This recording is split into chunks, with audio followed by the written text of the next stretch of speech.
Can you believe that Russ guy is going to do his stupid YouTube show, even though he got his radio job back? Oh, hey!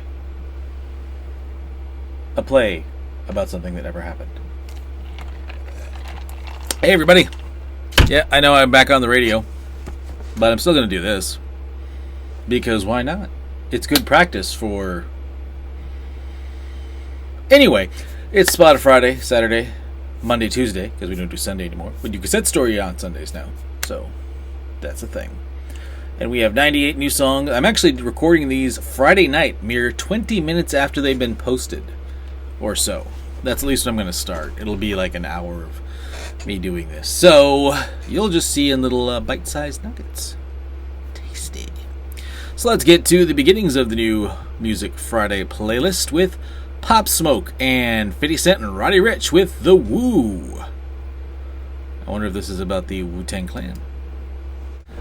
Whew. So we've got two very young up-and-coming rappers, and then 50 Cent, who's been around since the, 20 years or so, maybe? Seems like 20 years anyway. I don't know. It's not great.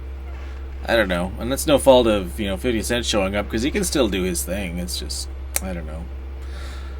I've found that sometimes songs that have a lot of star power can sometimes be a bit lacking in spite of all that. It doesn't make any sense, but sometimes it just happens. It's like too many people who are popular and talented in one song kind of ruins a song. I don't know. Up next, brand new Kanye and Travis Scott and Wash Us in the Blood. I can't claim to understand what's going on with Kanye in the last year or two, but it's pretty good. It's not great, but it's pretty good.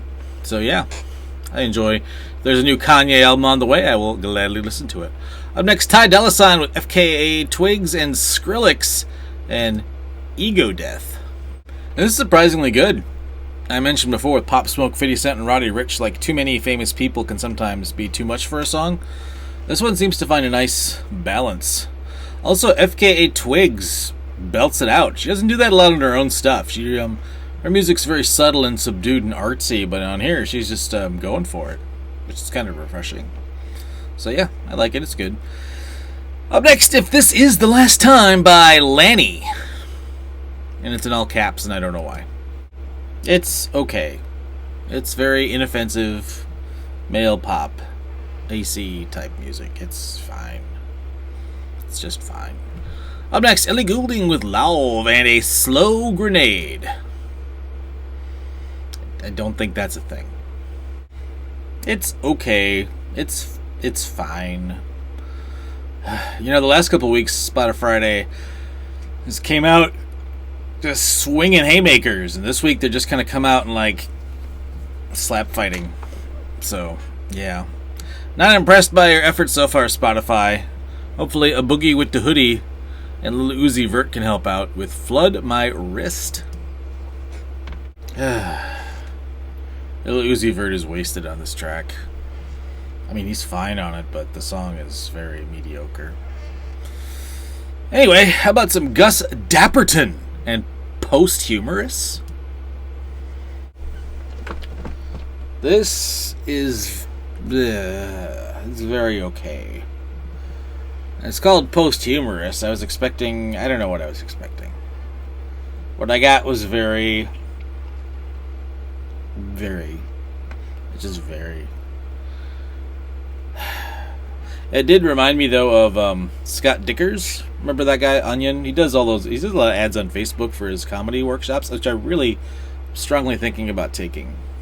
Need to up my game. But anyway, he did a comic strip called Jim's Journal, and maybe you knew that, maybe you didn't. But yeah, he perfected what I think he perfected a little thing called anti-humor, because it was a comic strip that followed the comic strip logic of panel, panel, panel. And of course, the fourth panel is where you usually have the punchline in a comic strip. There's like panel, panel, panel, and no punchline. Because it was like a diary written by one of the most boring people who ever lived. So there was never really a punchline. But at the same time, the lack of a punchline was the punchline. You just gotta read it. I don't know how else to explain it, just in the way I did. Just say, I find it hilarious, even though there's nothing inherently hilarious about it. That's what makes it hilarious. I don't know. Anyway, Rina Sawayama up next from the Spotify singles and her Dance in the Dark. Who did this song originally? Because these are all remakes all the time. It's gonna bother me. But her version's pretty good. Is this Lady Gaga? I think it is, maybe. Whoever the original's by, this version's really good too. Up next, the rapper who stole my name, Russ, and Live from the Villa. It's okay. It's alright. It was kind of mediocre, but I bumped him to okay because of the name. Up next, Pop Smoke again, this time featuring Lil Baby and DaBaby. Ooh, double baby. And For the Night. Alright, this one's pretty good. Way better than the other song. We'll see if there's any more Pop Smoke on the list this week. Up next, Tory Lanez with Kevin Gates and Convertible Burt from Road to Fast 9 mixtape. This reminds me of a different song, but I don't remember which one. But it reminds me of a good song. I think it reminds me of The Box by Roddy Ricch a little bit. But that's, that was a big hit, so it works. Up next, Joel Corry with MNEK and Head and Heart. Head and the Heart. They both checked out and they're both okay. Up next, Jason DeRulo, the Rum Tum Tugger himself. I'm not forgetting Jason. And a song. I'll wait until I hear it to know what he's saying. It's called Coño, and it's got a really good bass part in the chorus. Makes me want to move my butt around. In a good way. Not in a try the extra spicy, super spicy hot sauce from work way. Not something I did, thank goodness. But yeah, the Rum Tum Tugger, doing well. Jason, I'm sorry, but I really like cats. They're always going to be the Rum Tum Tugger to me now. Up next, Glass Animals and Heat Waves. Glass Animals can be very good, but sometimes they can be kind of okay. This is kind of okay. Ayoni next with Unmoved. This is good. This is a good song. She's 20, she's up and coming, she's going places. This might be the one that breaks her through. Hope so. It's a good one. Up next, Nicky Jam and Carla Morrison with Deshago.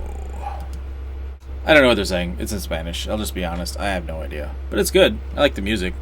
I've said before, the lyrics don't always have to matter. So, if the music's good, I won't care about the lyrics as much. This definitely trips the okay section of that. Up next, Disclosure with slowthai and My High. It rhymes. It's got to be good. Last Disclosure release, the last album did not do much for me, but man, this new album, I've heard 2 songs and they're both, as the kids nowadays say, bangers. So I like where this is going. I'm going to have to check this album. Up next, Moneybagg Yo and Said Some. Another one that kind of reminds me of Roddy Ricch's The Box a little bit. And that was a big hit, but didn't expect 2 of them in the first 23. Up next, Brakence and Sauce in the Rough. All is one word. Kind of different.